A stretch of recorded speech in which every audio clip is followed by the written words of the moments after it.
মিডিয়ার মাধ্যমে আগে আমাদের নাটক দিয়ে আমাদের মেয়েরা ফ্রক পরতো, থ্রি পিস পরতো, ভালো কাপড় পরতো, ঘুমটা দিত। আমাদের মিডিয়ার মাধ্যমে দেখানো হয়েছে যে ওইটা পরার দরকার নেই, প্যান্ট পরা, শার্ট পরা। ওড়নাটারে এক পাশে দিয়েছে, গলায় পেঁচাইছে, এক এক করে করতে করতে ওড়না আউট হয়ে গেছে, শার্ট প্যান্ট ইন হয়েছে। এরপরে শুনলাম থ্রি পিস এখন নাই, টু পিস। কয়েকদিন পরে শুনবো ওয়ান পিস, এরপরে শুনবো নো পিস। পরের কালের মেয়েরা কোরআন হাদিস ধরে না, এখনকার মা বোনেরা কোরআন হাদিস পড়ে না, আল্লাহ টিকটকে ভিডিও ওরা করে। আজকালকের ছেলেরা বই নিয়ে আর বসে না, গুগলে সার্চ করিয়া পড়ে। আগের সময় প্রেম করিলে আমার সভাপতি বলতো পাইছ কি, এখন বলে সব করিয়া বাবু তুমি খাইছ কি? বাবু তুমি খাইয়েছো? না খাই। পুরো দাঁড়িয়ে গিয়ে বাবু তুমি খাইছো, ও ফিডার খাবে। আগের সময় প্রেম করিলে মুরব্বীরা বলতো পেয়েছ কি, এখন বলে সব করিয়া বাবু তুমি খেয়েছ কি? লজ্জা শরম নাই, আইলাম কোন জামানায়, লজ্জা শরম নাই, আইলাম কোন জামানায়, ভবিষ্যৎ দেখি অন্ধকারে। আজকালকের ছেলেরা বই নিয়ে আর বসে না, ও বাবা গুগলে সার্চ করিয়া পড়ে। নতুন করে হয়েছে চালু এখন আমার কন্টেন্ট, পরিচয় করাই দেখি এই আমার গার্লফ্রেন্ড, পরিচয় করাই দিলে এই আমার গার্লফ্রেন্ড। কথা কয় না, পরিচয় করাই না করাই না। নতুন করে হয়েছে চালু এখন আমার কন্টেন্ট, পরিচয় করাই দেখি এই আমার বয়ফ্রেন্ড। আছে না পর্দার অন্তরালে আছে কিনা? ওরাও করে যায়। হঠাৎ করে বাড়ি এক কান ধরে নিয়ে চলে গেছে, মা বাঁচে বেগানা ছেলে কিটাও বাঁচা আল্লাহ আম্মা আমার বয়ফ্রেন্ড আম্মা। ওই 14 লাইলাতুল ফেব্রুয়ারিতে একসাথে চলতেছি, লাইলাতুল ওই রাতিতে শুরু হয়ে গেছে স্টার্ট। মা কয়টা আগের তো বলবি না, আমি মনে রামপুরিতে দুটো ডালিম কিনে এনে খাওয়াতাম। আব্বা ভালো আস? ওরে আব্বা, নিজের বাপের আব্বা ডাকে না, আর মেয়েটা ধরে নিয়ে আসে। এরপরে কয়দিন পরে কাউন্সিলে উনি না লিখতেছে, আমার বিয়ের প্রলোভনে 7 বছর ধরে ধর্ষণ করিয়েছে মাসিদের ছেলে। তো বিয়ের প্রলোভনে 7 বছর ধরে ধর্ষণ করে কেউ? ধর্ষণ তো নাই, একবার নাই দুবার হবে। একবার হলো তো তোর সাবধান হওয়ার কথা। তুই 7 বছরে সাবধান হতে পারিনি, তুই কোন আল্লাহর হলি? কথা কয় পীর সাহেব 7 বছর ধরে তোমার ধর্ষণ করে, তুমি সাবধান হতে পারোনি, এখন কাউন্সিলে চেয়ারম্যান কয় আমার বিয়ের প্রলোভনে ধর্ষণ। তুই তো ওর বেকায়দা করেছিস, ও তো ভার্জিন ছিল, তুই ওর তো চরিত্রটা নষ্ট করেছিস। কথা কয় না, এরকম আছে না? না, নতুন করে হয়েছে চালু এখন আমার কন্টেন্ট, পরিচয় করাই দেখি এই আমার বয়ফ্রেন্ড। শরমের মাথা খাইয়া গেছে ওরা পাগল হইয়া, শরমের মাথা খাইয়া গেছে ওরা পাগল হইয়া, ভবিষ্যৎ দেখি অন্ধকারে। আজকালকের ছেলেরা বই নিয়ে আর বসে না, ও বাবা গুগলে সার্চ করিয়া পড়ি। আছে না নাই? রামপুরে নাই? আছে? কিনা কিনা হাত উঁচু করেন। এই শোনেন, এই যে ফসান করে হাত উঁচু করবেন এটা কিন্তু ঠিক না। বুঝে শুনে কি শুনে? বুঝে শুনে। কারণ আপনি ভুল করে হাত উঁচু করলে অনেক সময় বেকায়দা হইতে পারে। এক হুজুর কালেকশন করতেছে মসজিদের জন্য 50,000 টাকাতে শুরু করেছে, কিন্তু একজন ওয়াজ শুনতে এসেও আসতে করি ভুল শিখে সারাদিন ধান কেটেছে। হুজুর কালেকশন কাছে ভাইরা আমার 50,000 টাকা দেওয়ার মতন কোন আল্লাহর বান্দা কি আছেন? একটু হাত উঁচু করেন, কেউ তোলে না। সুর দিয়ে যখন হলো না তখন এবার চেঁচামেচি শুরু করে দিয়েছে। 50,000 টাকা দেওয়ার মতো একজনও কি নাই? হাত উঁচু কর। ঘুমতে উঠে পরে শোনে হাত উঁচু করতে বসে আছে। নাম কি? মিস্টার ওবায়দুল কাদের। আল্লাহ ওবায়দুল কাদের 50,000 টাকা তোমার ঘরের জন্য দান করলো আল্লাহ। তার মা বাবা দাদা দাদি নানা নানি 14 গোষ্ঠী যারা মারা গেছে গো আল্লাহ, তুমি তাদের জান্নাতের বাগান বানাও, পরকালে ফুলসিরাত সহজ করে দিও, আল্লাহ জান্নাতের মধ্যে ঘর বানায় দিও। ও বলছে আমার তো কালকে এক প্যাকেট হাফিজ বিড়ি কিনবো, তাও কিন্তু বলার তো উপায় নেই, দোয়া যেহেতু হয়ে গেছে। পরের দিন আমার মাওলানা সাহেবের কাছে এসে বলছে, হুজুর গো, ও গো হুজুর জাকাতুল্লাহ সাহেব, গতকাল যে মাহফিল হলো আপনি তো সভাপতি ছিলেন, দেখেন সারাদিন ধান পাইছি, আমার খুব কষ্ট হয়ে গেছে। হঠাৎ করে ঘুমায় পড়েছি, হুজুর বলেছে 50,000 টাকা কিনা দিবা, হাত উঁচু করেন। আমি আগের লাইন শুনিনি, পরের লাইন শুনে হাত উঁচু করে বসে আছি। এখন দোয়া করে দিয়েছে, মা বাবা দাদা দাদি নানা নানি 14 গোষ্ঠী যেন জান্নাতে থাকে। আমার তো হুজুর মিলিয়ে কিনারও টাকা নেই। ও হুজুর, আমি যদি দিতে না পারি তাহলে এখন মা বাবা দাদা দাদিকে আমার জান্নাতে বের করে নিয়ে আসবে না, বেকার না? আমার এই জন্য হাত উঁচু করার সময় সচেতন থাকার দরকার আছে না নাই? তাইলে এখনকার পোলাপান, এখনকার যুবক কিশোর যারা ভুল পথে যায়, আমার ভাইয়েরা একজনও কি আছেন এখানে ভুল পথে যান? লাইলাতুল ফেব্রুয়ারিতে ইবাদত করেন, আছেন কেউ? আছেন? একজনও নেই, সব তো ভালো মানুষ। পীর সাহেব, আল্লাহর ওলি, এই পাশে দাঁড়ানো যুবকেরা আমার মনে হাসতে দেওয়া, আমি কি পীর তা আমি জানি, ঠিক আছে? আল্লাহ পবিত্র কোরআনের সূরা তাহা 55 নম্বর আয়াত বলেন, মিনহা খলাকনাকুম ওয়া ফিহা নুঈদুকুম ওয়া মিনহা নুখরিজুকুম তারাতান উখরা। এই কথাটার অর্থ হলো আল্লাহর বান্দাকে আমরা সাবধান করেছি, ও আল্লাহর বান্দা, এই মাটি থেকে তোমাকে সৃষ্টি করা হয়েছে, আবার এই মাটিতে ঢুকিয়ে দেওয়া হলো, আবার একদিন এই মাটি থেকে তোমাকে জীবন্ত করে ওঠানো হবে। এই কথা বলি আমরা কোথায়? মাটি দেওয়ার সময়। আচ্ছা বলেন, ওই কবরবাসী এই কথা যে বললাম, এই আল্লাহর বান্দা তোর মাটিতে বানাইছে, মাটিতে ঢুকাবে, মাটিতে উঠাবে, ওর কি আর এই কথা শুনে কোনো লাভ আছে? কেন লাভ নেই?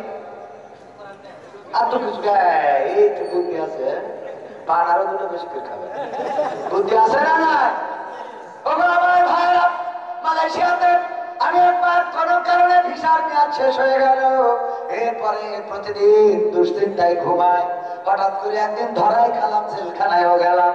জেলখানায় যেদিন নিয়ে গেল, রিমান্ডে দিল, মালয়েশিয়ায় আসলাম, মতো টিটোর মানে ঘুমালাম, খুব ঘুম দিলাম। সকালবেলা ফজরের সময় আমার সাথে যারা ধরা খেয়েছে, একজন বলছে, কবির ভাই কেমন করে জেলখানায় আরামসে ঘুমালেন? কেমনে ঘুমাইলেন আপনি? কোনো টেনশন ছাড়া? আরে বাবা, ঘুম কাকে বলে? আমি বললাম, ভাই কেন ঘুমাবো না? কারণ এতদিন মনের মধ্যে একটা ভয় ছিল, কবে ধরা খায়, কবে ধরা খায়। ঘুম হতো না যে কবে পুলিশে ধরে, কবে অ্যাটাক হয়ে যায়। আর আজ যখন ধরে ফেলেছে, তখন আমার সব দুশ্চিন্তা শেষ, ঠিক না ঠিক? আর কোনো চিন্তা নাই। আর কোনো চিন্তা আছে? আজকে আমার আরামসে ঘুম হলো, কারণ আর ধরা খাওয়ার ভয় নাই। আমার ভাইরা, সূরাটা নাযিল হয়েছে মাক্কি যুগে। এই সূরা মাক্কি যুগে তার প্রমাণ হলো, যখন হযরত ওমর রাদিয়াল্লাহু তাআলা নবীর মাথা কাটতে যাচ্ছিলেন, মাথা কাটার জন্য রওনা করেছেন, প্রতিমধ্যে ইবনে নাইমের সাথে দেখা। ইবনে নাইম বললেন, ওমর কোথায় যাও? উলঙ্গ তরবারি নিয়ে, আলগা তরবারি নিয়ে, নাঙ্গা তরবারি নিয়ে কোথায় যাও? কয় আমি রাসূলের মাথা কাটতে যাই। কয় রাসূলের যে মাথা কাটবা, ওই যে ঘোড়ার বাচ্চা, ভেড়ার বাচ্চা আছে, ওইটা কি ধরতে পারবা? কয় এটা আবার কোনো কথা হলো, ভেড়ার বাচ্চা ধরতে পারবো না? কয় ধরি দেখাও। ভেড়ার বাচ্চা ধরতে গেছে, ছাগলের বাচ্চা, গরুর বাছুর, এগুলো কি ধরা যায়? ওরা যদি ইচ্ছা করে ধরা যায় তাহলে ভালো, তারা হইলে এগুলো ধরা যায়? তিরিং বিড়িং করে এদিকে ওদিকে দৌড় দেয়।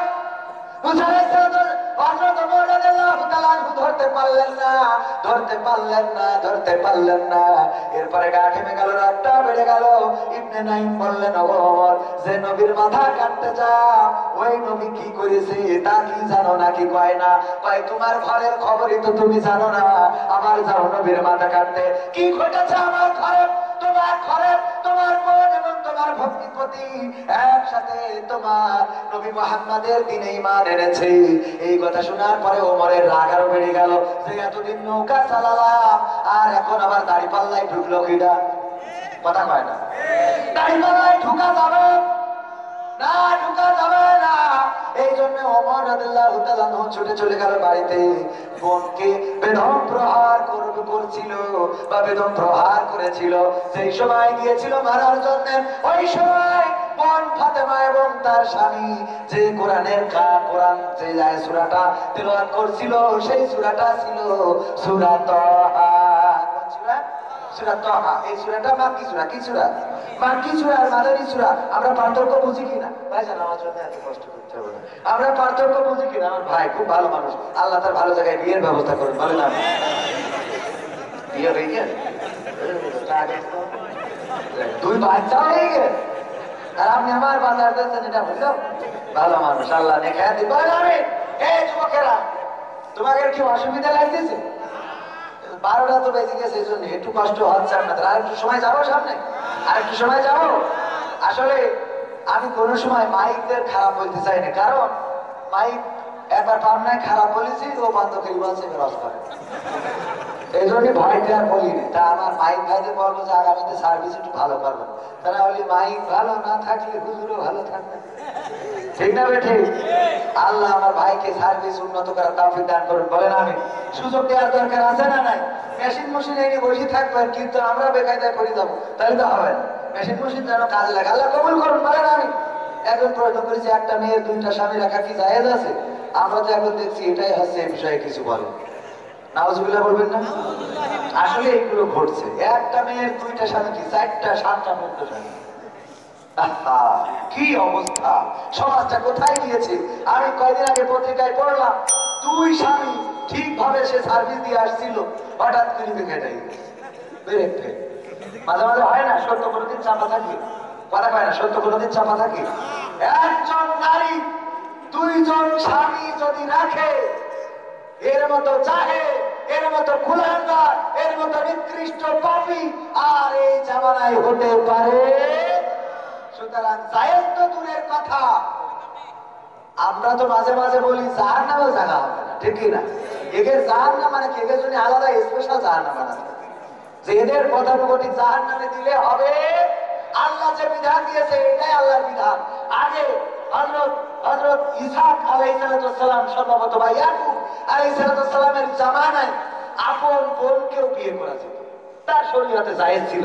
মুসা আলাইহিস সালামের শরীয়তে শুকর খাওয়া জায়েজ ছিল, খিনজির জায়েজ ছিল। আমাদের শরীয়তে যেটা নাই সেটা করা যাবে, আমাদের শরীয়তে যেটা নাই সেটা করা যাবে না কোনোভাবে। আমাদের শরীয়তে মেয়ে একাধিক স্বামী রাখতে পারবে, একাধিক স্বামী রাখতে পারবে না। যে আমি কয়েকটা গান শোনাবো, কিন্তু এই অস্ত্র সময় শেখা দরকার যে মিনহা খালাকনাকুম ওয়া ফিহা নুঈদুকুম ওয়া মিনহা নুখরিজুকুম তারাতান উখরা। আমরা এই আয়াতটার সাথে অবিচার করছি, কোথায় পড়ার কথা, কোথায় পড়ছি, কবরে যেয়ে পড়ছি, অথচ ওই মুর্দা আর ওর সাবধান হওয়ার কোনো সুযোগ আছে? এই আয়াত কেন নাযিল হলো? তৎকালীন জাহেলেরা তারা মুসা আলাইহিস সালাম এবং ফিরআউনের জীবন সম্বন্ধে জানতে চাইলো, আল্লাহ এই সূরার মাধ্যমে জানিয়েছেন। এই সূরার অধিকাংশ আলোচনা ফিরআউন এবং মুসাকে নিয়ে। আল্লাহ রাব্বুল আলামিন এই আয়াত প্রথমে দিয়েছিলেন মুসা আলাইহিস সালামের কাছে। মুসাকে বললেন, যাও ফিরআউনকে সাবধান করো, সে তো বর্ডার ক্রস করেছে, বাউন্ডারি ক্রস করেছে। মুসা আলাইহিস সালাম বললেন, ওগো আল্লাহ, ফিরআউনকে যে সাবধান করব, যদি আমার কথা না শোনে কিভাবে সাবধান করব? আল্লাহ বললেন, তুমি তাকে মুজিজা দেখাবা। কি মুজিজা? তোমার হাতের লাঠি ছেড়ে দিবা, সাপ হয়ে যাবে, হাত বগলের মধ্যে ঢুকাবা আর বের করবা, চঞ্চল করতে থাকবে, আবার বগলের মধ্যে ঢুকাবা, ওই হাত আলুটা বন্ধ হয়ে যাবে, নূরের প্রদীপ নিভে যাবে, এইভাবে তুমি তাকে দেখাবা। বলছে যদি তারপরেও না শোনে তাইলে আল্লাহ কি করব? তখন আল্লাহ রাব্বুল আলামিন বলেন, তখন তুমি তারে সুন্দর করে বুঝাবা, মিনহা খালাকনাকুম ওয়া ফিহা নুঈদুকুম ওয়া মিনহা নুখরিজুকুম তারাতান উখরা। বুঝা গেছে তো? কোনে পাওয়ারটা আয়াতে বুঝতে পারছেন? পাওয়ারটা কথা কয় না, বুঝতে পারছেন? তার মানে কোনে বলা লাগবে, যখন আমার শেখ হাসিনা আলেম ওলামাদেরকে নির্যাতন করা শুরু করলো, মামলা দেওয়া শুরু করলো, গ্রেফতার করা শুরু করলো, তখন এই আয়াত শেখ হাসিনার কানের কাছে যে বলা লাগবে, মিনহা খালাকনাকুম ওয়া ফিহা নুঈদুকুম ওয়া মিনহা নুখরিজুকুম তারাতান উখরা। ও আল্লাহর বান্দা, ও আমার শেখ হাসিনা, কলিজার টুকরা, কেন তুমি এমন জুলুম করো, অন্যায় করো, আলেমদেরকে জেলে ভরো? কেন তুমি কোরআনের আন্দোলন যারা করে তাদের নামে মিথ্যা মামলা দাও, তাদের নামে কেস দাও, তাদের উপরে হামলা করো? তোমার লেলিয়ে দেওয়া বাহিনী তাদেরকে মারে, ধরে, তাদেরকে পুলিশের কাছে সুপর্দ করে, রিমান্ডে নেয়, নির্যাতন করে, নিষ্পেষণ করে। প্যারোলে মুক্তি পাওয়ার পরেও হাতে হাত করা, পায়ে ডান্ডা বেড়ি পড়া অবস্থায় জানাজায় দাঁড়াইছে না দাঁড়ায় নাই? কেমনে জানাজায় দাঁড়িয়েছে? ইমাম সাহেবকে বগলের মধ্যে হাত দিয়ে পুলিশ টেনে নিয়ে চলে গেছে। নামাজটাও ঠিক মতো পড়তে দেয় নাই। ঘটেছে না ঘটে নাই? এই কাজগুলো যারা করেছে তাদের কানের কাছে দিয়ে বলতে হবে, আল্লাহর বান্দা, এই মাটি থেকে তোমারে আল্লাহ বানাইছে, আবার মাটিতে ঢুকাবে, আবার একদিন এই মাটি থেকে তোমারে উঠাবে। সুতরাং এত অহংকার, এত পাওয়ার, এত ক্ষমতা কিসের তুমি বলো? কাকে বলা লাগবে?